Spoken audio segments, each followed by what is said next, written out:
అందరికీ నా నమస్కారాలండి. ఇప్పుడు మనం కాకతీయ మరియు శాతవాహన యూనివర్సిటీకి సంబంధించి ఎగ్జామ్ పాయింట్ ఆఫ్ వ్యూలో ఇడియమ్స్ అనేవి చూడబోతున్నాం. ఇడియమ్స్ అంటే ఏందంటే జనరల్‌గా మనకు అయి చదివితే ఒక రకంగా ఉంటాయి. కానీ వాటి అర్థం అనేది చాలా డిఫరెంట్‌గా ఉంటుందనమాట. కలిపి చదివేటటువంటిది చాలా డిఫరెంట్‌గా ఉంటుంది. ఇక్కడ మనం ఉదాహరణకు చూద్దాం. Back to square one. Square one అంటే 1 మళ్ళా తిరిగి 1కి రావడం అనేది మామూలుగా అర్థం కాదు. 1కి రావడం ఏంది? ఎవరు రారే అని అనిపిస్తుంది. కానీ మళ్ళీ మొదటికి రావడం అనమాట. అంటే 100 నేర్చుకున్నోడు కూడా మళ్ళీ 1 నుంచి స్టార్ట్ చేయడం అనేసి అర్థం అనమాట. తర్వాత ఫేస్ ద మ్యూజిక్ అని ఉంది. ఇప్పుడు ఫేస్ ద మ్యూజిక్ అంటే ఏం చేశాడు వాడు? మ్యూజిక్ దగ్గరికెళ్ళి మొహం పెట్టాడా? కాదు. తప్పు చేశాడు. దానికి తగ్గ శిక్షని పొందాడు అని అర్థం. కాబట్టి అట్లా మారుతుంటే వీటిని ఇడియమ్స్ అంటారు. నేరుగా అర్థం కావు ఇవి. ప్రత్యేక అర్థం కలిగి ఉంటాయి అన్నమాట. స్టంబ్లింగ్ బ్లాక్ అంటే అడ్డంకి అని అర్థం. An obstacle. Back to square one అంటే మళ్ళా మొదటికి రావడం. మీ పూర్వస్థితికి మళ్ళా రావడం అన్నమాట. ఫస్ట్ ప్లేస్‌కి వచ్చేయడం. ఎక్కడి నుంచి వచ్చావో అక్కడికే తిరిగి వెళ్ళడం అన్నమాట. ఫేస్ ద మ్యూజిక్ అంటే శిక్ష పొందడం. తర్వాత కీప్స్ వన్స్ ఫింగర్స్ క్రాస్డ్ అంటే మంచి జరుగుతుందని ఆశించడం. ఇది మంచి జరుగుతుందని నేను భావిస్తున్నాను అనేసి కోరుకోవడం. I keep my fingers crossed అంటే నేను మంచి జరుగుతుందని ఆశిస్తున్నాను అని అర్థం. ఇడియమ్స్‌లోని రకాలు చూద్దాం. వెర్బ్ ప్లస్ ఆబ్జెక్ట్‌తో ఉంది. అంటే ఏందంటే స్పీక్ యువర్ మైండ్. స్పీక్ అనేది వెర్బ్, ఆబ్జెక్ట్ యువర్ మైండ్ అనమాట. స్పీక్ యువర్ మైండ్ అంటే సే యువర్ ఒపీనియన్ ఓపెన్‌లీ. అంటే నీ మనసులో ఉన్నదేదో చెప్పు అనేసి అనమాట. డైరెక్ట్‌గా చెప్పే దాపరికాలొద్దు. Speak your mind. అంటే వేరే వేరే ఏదో అనుకుంటారు అనేసి అనుకోకుండా యూ స్పీక్ యువర్ మైండ్. నీ మనసులో ఉన్నది డైరెక్ట్‌గా చెప్పేయి. నెక్స్ట్ వచ్చేసి ఇడియమ్స్ యూజింగ్ సిమిలీ. అంటే ఏందంటే సిమిలీ అంటే ఉపమా అలంకారం అంటారు కదా! అది. As bold as brass. అంటే ఏందంటే అతి ధైర్యంగా ఉండడం. Very confident. Sometimes rude also. She is as bold as brass అంటే చాలా ధైర్యంగా ఉంటుంది, పొగరుబోద్ది అనేటటువంటి అర్థాలైతే వస్తాయి. ప్రిపోజిషన్ ప్లస్ నౌన్ ఫ్రేజ్ ఉన్నది. Preposition in leaps and bounds. In leaps and bounds అంటే గెంతుకుంటా చాలా స్పీడ్‌గా అని, అత్యంత వేగంగా అనేటటువంటి అర్థం వస్తుంది. Very quickly. ఇక కాంపౌండ్ ఇడియమ్స్ అంటారు. అంటే ఏ లాంగ్ ఫేస్. ఇలా లాంగ్ ఫేస్. అంటే ఏంది? లాంగ్ ఫేస్ అంటే పొడవైన మొఖం అనా? కాదు. లుకింగ్ సాడ్ విషాదంగా ముఖం పెట్టడం. Why did you put a long face? ఎందుకు అలా విషాదంగా ఉన్నావు అని. అంతేగాని ఏంది మొహం ఏంది అంత బోర్లా చేసావు అని కాదు అర్థం. ఈ విధంగా ఉంటాయి. తర్వాత స్ట్రింగ్స్ ఆఫ్ యాడ్జెక్టివ్స్. వరుసగా యాడ్జెక్టివ్స్ ఉంటాయి. ఫాస్ట్ అనేది యాడ్జెక్టివ్, ఫ్యూరియస్ అనేది యాడ్జెక్టివ్. ఫాస్ట్ అండ్ ఫ్యూరియస్ ఒక ఇడియోమాటిక్ ఫ్రేజ్ అయిపోయింది. Full of speed and excitement and చాలా వేగంగా ఉత్కంఠగా ఉన్నాం. ఫాస్ట్ అండ్ ఫ్యూరియస్ మూవీస్ ఉన్నాయి. 1, 2, 3, 4 అని. ఫాస్ట్ అండ్ ఫ్యూరియస్ 1 అట్లా ఫాస్ట్ అండ్ ఫ్యూరియస్ 6, 7 అట్లా ఉంది. ఇంకా కొన్ని ప్రోవెర్బ్స్‌ని కూడా మనం ఏందంటే ఇడియోమాటిక్ సెంటెన్స్‌గా వాడతాం. It is no use crying over spilled milk. కింద పడిపోయిన పాల కోసం చింతించడం వల్ల జరిగే ప్రయోజనం శూన్యం. జరిగిందేదో జరిగిపోయింది. ఇంకా ముందుకు వెళ్ళడమే. It's no use crying over spilled milk. కింద పడిపోయినటువంటి పాల కోసం ఇప్పుడంటే బండలు వచ్చినాయి. రాతి బండలు. అంతకుముందు ఏం జరిగేది? మట్టి ఉండేది. ఒక్కసారి పాలు ఒలికిపోయినాయి, కింద పడిపోయినాయి అంటే అసలు మట్టిలో కలిసిపోయాయి, ఇంకిపోయాయి. కాబట్టి ఎటువంటి లాభం ఉండదు. కాబట్టి జరిగిందేదో జరిగిపోయింది. It is no use crying over spilled milk. కింద పడిపోయిన పాల కోసం ఆహ్, విచారించడం అనేది చాలా వ్యర్థమైనటువంటి పని. ఈ విధంగా ఇడియమ్స్ అనేవి ప్రోవెర్బ్స్, తర్వాత strings of adjectives, compound idioms, prepositions plus noun ఫ్రేజ్‌తో idioms with simile and verb plus object. ఈ విధంగా టైప్స్ అయితే ఇడియమ్స్‌లో అయితే ఉంటాయి. ఇక ఎగ్జామ్ ప్యాటర్న్‌లో వచ్చేవేటో చూద్దాం. ఇదిగోండి ఎగ్జామ్‌లో సెమ్ 2 మనం గనక చూసినట్లయితే కాకతీయ యూనివర్సిటీకి సంబంధించి idioms and phrases. Idioms and idiomatic phrases ఏవైతే ఉన్నాయో 5 మార్కులకు ఉంటాయి. ఈ 5 మార్కులకి ఎట్లా అంటే 5 ఇడియోమాటిక్ ఫ్రేజెస్ ఇస్తారు. వాటి ఆన్సర్స్ అనేవి మనం రాయాల్సి ఉంటుంది. ఎలా ఇస్తారు? ఇలా ఇస్తారు క్వెషన్స్. ఈ విధంగా ఇస్తారనమాట. This job is the type of thing you are interested in అనేసి 3 చాయిస్ అనేవి ఇవ్వడం జరుగుతుంది. వీటిలో కరెక్ట్‌ది మనం ప్లేస్ చేయాల్సి ఉంటుంది. ఈ విధంగా. I did something wrong. I want to admit it. ఈ విధంగా ఏదైతే ఉందో దానికి సంబంధించి మనం కరెక్ట్ ఆన్సర్‌ని సెలెక్ట్ చేయాల్సి ఉంటుంది. ఒకసారి మనం వీటి అర్థాలు ఇయన్నీ కూడా చూద్దాం. ఎందుకంటే వీటిలో ఏదైనా ఇవ్వచ్చు.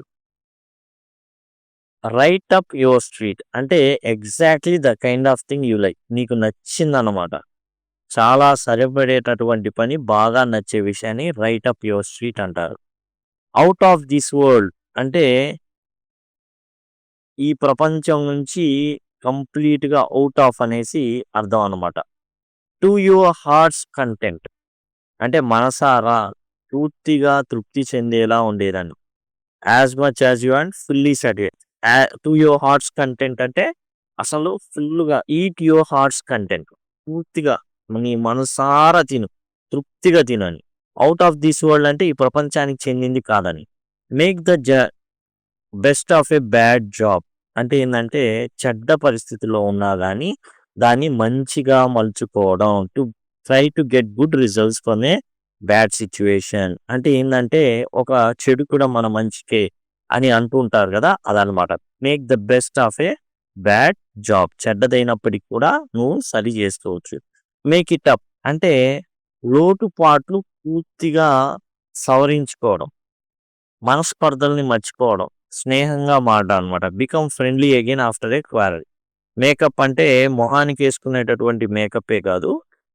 ఇక్కడ ఏందంటే ఏదైతే ఇద్దరు కూడా ఓకే. టర్మ్స్‌కొచ్చారు. ఓకే. ఇద్దరు మనస్పర్ధలొచ్చినాయి గదా! ఇప్పుడు బానే ఉన్నారని. Make a clean breast of it. అంటే మన తప్పుని పూర్తిగా నిజాయితీగా ఒప్పుకోవడం. అరే! నాదేరా తప్పు క్షమించు అనేసి లేదా ఒప్పుకోవడం నాదే తప్పనేసి. Make a clean breast of it. Confess the truth honestly అనమాట. అంటే ఒప్పుకోవడం. నిజాయితీగా ఒప్పుకోవడం. మేక్ ద క్లీన్ బ్రెస్ట్ అంటే మన హృదయం ఏదైతే ఉందో అది ప్రశాంతంగా ఉండాల. ఒప్పుకుంటే ప్రశాంతంగా ఉండదు. అది. టాక్డ్ ఎట్ క్రాస్ పర్పసెస్ అంటే మిస్‌అండర్‌స్టూడ్ ఈచ్ అదర్ అంటే ఒకళ్ళనొకళ్ళు తప్పుగా అర్థం చేసుకోవడం. పొరపాటుగా ఒక ఒక విధంగా చెప్తే 6 రాస్తే 9 అనుకోవడం. ఈ విధంగా అనుకోవడాన్ని టాక్డ్ ఎట్ క్రాస్ పర్పసెస్ అంటారు. ఒకటి చెప్తే ఇంకోలాగా అర్థం అవ్వడం అనమాట. పుట్ హర్ ఫుట్ ఇన్ అంటే పప్పులో కాలేశారంటారే దాన్ని పుట్ హర్ ఫుట్ ఇన్ అంటారు. పప్పులో కాలేయడాన్ని పుట్ హర్ ఫుట్ ఇన్ అంటారు. పప్పులో కాలు వేయు. పప్పులో కాలేసావుగా అంటారే అదనమాట. Say something embarrassing or foolish ఏదో మాట దొర్లడం, అనవసరంగా తప్పుగా మాట్లాడడం, పరువు పోగొట్టుకోవడం. పప్పులో కాలేసాం సేమ్ అదే అనమాట. టుక్ the bull by the horns ఇప్పుడు ఎత్తు గాని ఏదైనా వస్తుంది పొడవడానికి. అప్పుడు దాని నుంచి తప్పించుకోవడం ఒక రీతి. ఇంకోటేందంటే దాని కొమ్ముల్ని పట్టుకొని దాన్ని ఎదిరించడం అనేది ఒకటి. Face a difficult situation bravely అంటే సమస్యని ధైర్యంగా ఎదుర్కోవడమే took the bull by the horns అన్నమాట. గాట్ ఔట్ ఆఫ్ హ్యాండ్ మన చేతిలో నుంచి వెళ్ళిపోవడం. బికమ్ అన్‌కంట్రోలబుల్ మన చేతిలో నుంచి చెయ్యి దాటిపోయిందంటారే అదనమాట. విషయం చెయ్యి దాటిపోయింది అంటారే అదనమాట. Got out of the hand అంటే చెయ్యి దాటిపోవడం. మన చెయ్యి దాటిపోయిందిరా it is out of our hand.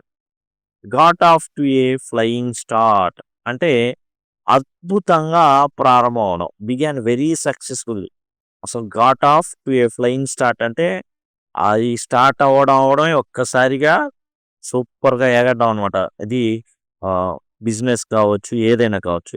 My business got off to a flying start అసలు మొదటి అడుగేయడమే దూసుకెళ్ళింది. అద్భుతంగా ప్రారంభమై. Got of on the wrong foot అంటే స్టార్టెడ్ బ్యాడ్‌లీ అంటే ఎడమ కాలు ముందు పెట్టడం అనమాట. Start on the wrong foot అంటే ఏంది? రైట్ ఫుట్ కుడి కాలు పెట్టడం అయితే రాంగ్ ఫుట్ ఎడమ కాలు పెట్టడం. అసలు పెట్టడమే ఎడమ కాలు పెట్టేశారనమాట. చెడ్డగా ప్రారంభమైందనేసి. Got off the wrong foot అంటే ఎడం కాలు చేయడం. ఎడం కాలుతో స్టార్ట్ చేయడం. లాస్ట్ హర్ హెడ్ అంటే పూర్తిగా బికమ్ కన్‌ఫ్యూజ్డ్ ఆర్ పానిక్. ఏం చేస్తున్నామో అర్థం కానటువంటి స్థితి అన్నమాట. అంటే కూల్‌నెస్ లేదు. పూర్తిగా ఏదో ఒకటి సందిగ్ధమైన 4 పనులు రాంగానే కుప్పకూలిపోవడం. భయపడి ఆలోచన కోల్పోవడం. ఏం చేస్తున్నామో తెలియకపోవడం. Keep her head above water. కష్ట పరిస్థితిలో కూడా తట్టుకొని నిలబడ్డాన్ని keep her head above water అంటారు. మీరు ఎక్కడో నూతిలో పడిపోయారు. ఈతొచ్చు. ఏం చేస్తారు? తల పైకి పెట్టేసి అందులో ఈదుతా ఉంటారు. పడుకొని ఉంటారు. అదనమాట. Manage to survive a difficult situation. కష్టకాలంలో కూడా మనం బ్రతికి బట్ట కట్టడం దాన్ని keep her head above water అంటారు. కష్ట పరిస్థితిలో కూడా మనం సర్వైవింగ్ స్కిల్స్ కలిగి ఉన్నాం. కెప్ట్ హర్ హెడ్ అంటే శాంతంగా ఉండడం, కూల్‌గా ఉండడం. Remained calm. ఎన్ని కష్టాలు వచ్చినా ప్రశాంతంగా నవ్వుకుంటూ ముందుకు వెళ్ళిపోవడాన్ని కీపింగ్ హర్ హెడ్ అంటారు. కెప్ట్ హర్ హెడ్ అంటే ప్రశాంతంగా ఉన్నాడు అనేసి అర్థం అన్నమాట. బ్లెస్సింగ్ ఇన్ డిస్‌గైజ్ అంటే something bad turns out good later. మనం చెడు అనుకున్నది ఈ రోజున చెడు అనుకున్నది కొంత సమయానికి ఏమైద్దంటే అది మంచిగా మారిద్ది. అదే విపత్తులో దాగినటువంటి వరం అన్నమాట. అంటే చెడు ముసుగేసుకొచ్చింది కానీ మంచి అన్నమాట. మన తెలుగులో అంటారు కదా! ఏ చెడైనా చెడు కూడా మంచికేలే మన మంచికే అన్నట్టుగా. కానీ కొన్నిసార్లు ఆ చెడే నిజంగా మంచయిద్ది. ఎందుకు మంచిదయిద్ది? ఎందుకంటే మనకి బెటర్ ఆపర్చునిటీ వచ్చిద్ది. కాబట్టి సపోజ్ మీరు ఇంటర్వ్యూకెళ్లారు. ఇంటర్వ్యూకెళ్తే ఏం జరిగిందంటే అక్కడ మీ ముందు ఉన్నటువంటి ఒక వ్యక్తిని సెలెక్ట్ చేశారు. అరెరే! మీ ముందున్న వ్యక్తిని సెలెక్ట్ చేసేసామండి. ఇప్పుడు మా దగ్గర అయిపోయింది. బెటర్ అనుకున్నా. సార్ అతనికన్నా బెటర్ ఉన్నాయన్నా లేదు లేదు సెలెక్ట్ అని చెప్పేసాం పో అన్నారంట. తర్వాత ఒక వారానికి మీకు ఇక్కడ 10,000 అక్కడ ₹1,00,000 జాబ్ వచ్చిందనుకోండి. వాడు తరిమేయడం మీకు ఒక బ్లెస్సింగ్ అది. అట్లా అన్నమాట. ఏ డైమ్ ఏ డజన్ అంటే రూపాయికే డజన్ అసలు డజన్ వస్తువులు ఒక రూపాయికి దొరుకుతాయా? దొరుకుతున్నాయంటే అసలు చాలా చక్కగా ఈజీగా అవైలబుల్‌లో ఉన్నాయని అర్థం. అధికంగా లభించడం, సులభంగా దొరకడం. డైమ్ ఏ డజన్ అంటే ఓ దమ్మిడికే దొరకడం అనమాట. అంటే ఎక్కడ పడితే అక్కడ ఉన్నాయనేసి అర్థం. ఫ్లాష్ ఇన్ ద పాన్ అంటే తాత్కాలిక విజయం, క్షణిక విజయం, షార్ట్ లివ్డ్ సక్సెస్ అనమాట. ఏ ఫ్లాష్ ఇన్ ద పాన్. ఆ విధంగా ఇవండి టోటల్‌గా వచ్చేసి.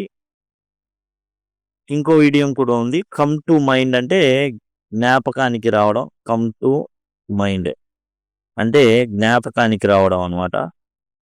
కమ్ టు మైండ్ అంటే జ్ఞాపకానికి రావడం. అది ఇప్పుడే it came to my mind. ఇప్పుడే గుర్తుకొచ్చింది అనేసి అంటుంటాం కదా! అదనమాట. ఇప్పుడు ఎగ్జామ్ పాయింట్ ఆఫ్ వ్యూలో క్వెషన్స్ వచ్చేసి 5 క్వెషన్స్ అడుగుతారు ఈ విధంగా. This job is the type of thing you are interested. నీకు ఎట్లాంటి జాబ్ కావాలో అలాంటి జాబ్ ఏది? నువ్వు ఏదైతే కోరుకున్నావో అదే జాబ్ ఇది. అదే రకమైంది. నీకు నచ్చింది.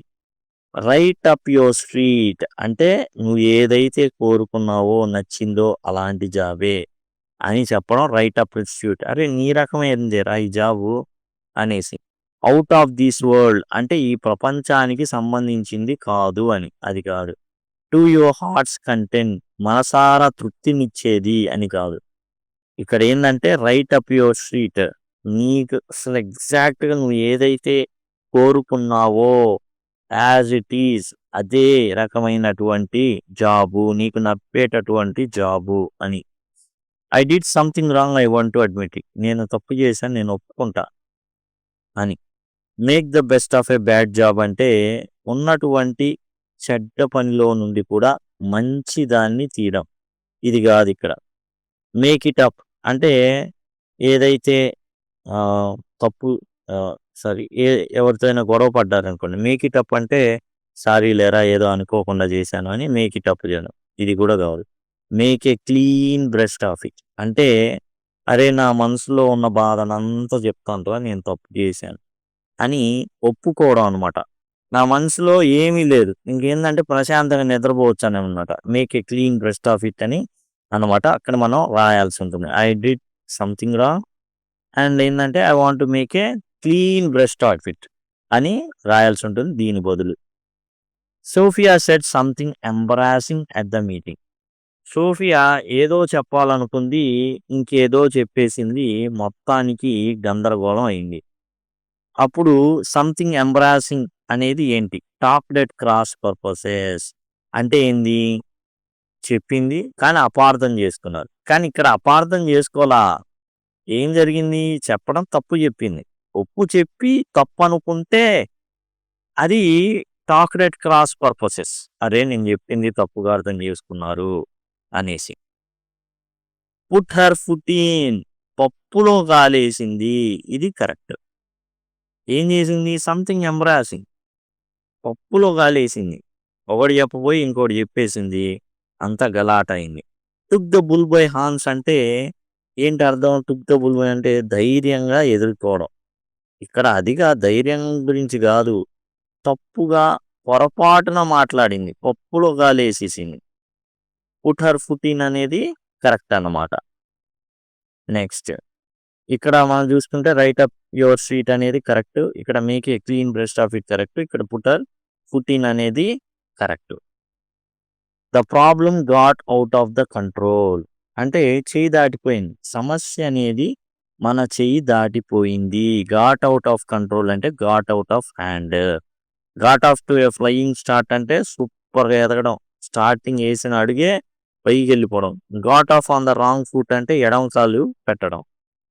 సో ఎడం కాలు పెట్టడం అనేది ఏంటంటే తెలిసిన విషయమే. అశుభం అనేసి. ఇదేంటి? Got off to a flying start అనేది శుభమైనది అన్నమాట.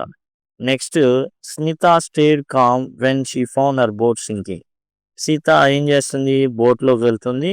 అది చిన్నగా మునిగిపోతుంది.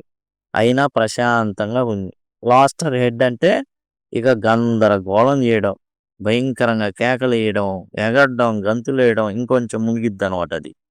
Kept her head above water కాబట్టి ఏం చేసింది? నీళ్ళలోకి వెళ్ళి తన తలని పైకి పెట్టింది. అంటే సర్వైవింగ్ స్కిల్స్ని చూపించింది కాదు.